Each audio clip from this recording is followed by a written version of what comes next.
Quadcast. What 20 years of disability has taught me. We help people overcome adversity and find freedom through writing. Next level care. Being a quadriplegic? Yeah, obviously my physical space is often invaded, but have you ever thought about my personal or emotional space? You know, the intimate aspects of life you don't necessarily want to share with a third party.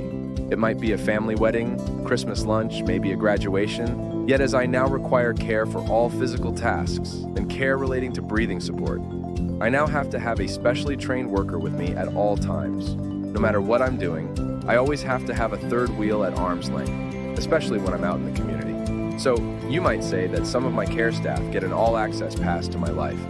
They know my family, my friends, and really this is just an unavoidable part of my disability. And most of the time it's okay, as I'm always mindful of what I do with whom. But geez, at other times, it can get pretty damn awkward.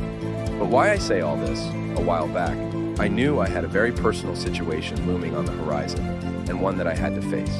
Something that my heart was still very much broken over. Yes, my mom's passing and a few specific things relating to it. The first one of these was watching the video of Mom's funeral, which I did this a few months after moving into my care residence.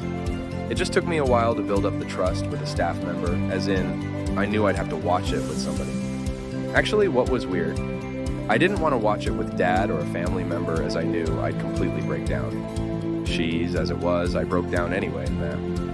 And, as an added bonus, I got some of those awkward staff to client pats. But I'm still happy with the chick I chose to do this with. She was comforting.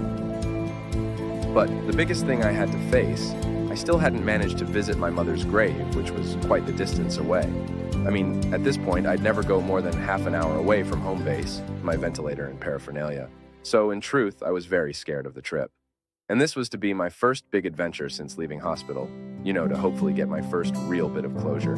Geez, I missed my mom. So, Dad, my brother, my carer, and I, after a bit of pre-planning, we all loaded me into one of the on-site vans and headed out to visit Mom. I was so apprehensive about the day. I just had no idea how I was going to react. But in particular, I was worried that I'd get all sooky and snotty and that would make my breathing harder. But this was worth the risk. After a pretty epic drive where we were all singing along to Taylor Swift, no, not really. Finally, we arrived at these massive gates with a sign that read, Royal Famous Graveyard. Again, no, not really. Still, we drove through, took a few turns. Dad did the whole kids were in the dead center of town joke. Then we parked at the bottom of this big hill. With his tone now completely changed, Dad said, Mark, Mom's at the top of that hill. Instantly, I looked over at my carer as if to say, blood dye hell. With my eyes now welling, I got out of the van and began the logistical nightmare of getting my fat ass in a wheelchair up this grassy hill. Far out and so lucky it wasn't wet or rainy, otherwise I don't reckon I would have made it up. Eek, what a surreal moment that followed, gazing down at my mom's name in stone. My brother laid down some flowers. Dad said hello and a few sentimental words, and my carer looked completely out of place. In this moment, I even felt a quick bit of awkwardness that I had to ask him to come. Nevertheless, I realigned and put my focus back on this gray rock. I began to think about the funeral and burial, the things I'd missed out on, then about the things Mom had missed out on since she'd been gone. Then I was basically overcome with sadness. Her death was so untimely and tragic. Still, and just about the only thing that still gives me peace, I'm glad that she never had to watch me suffer. We stayed with Mom for a fair while. Dad seemed cool on the surface. My brother went all weird, and I introspective. Totally shattered all of us. In fact, one thing I did feel, and it's the last time I ever did, on this day, I felt the wholeness of my family unit. That same feeling I used to get when we'd all be packed into the car driving to Grandma's on a Sunday. Warm, fuzzy blanket.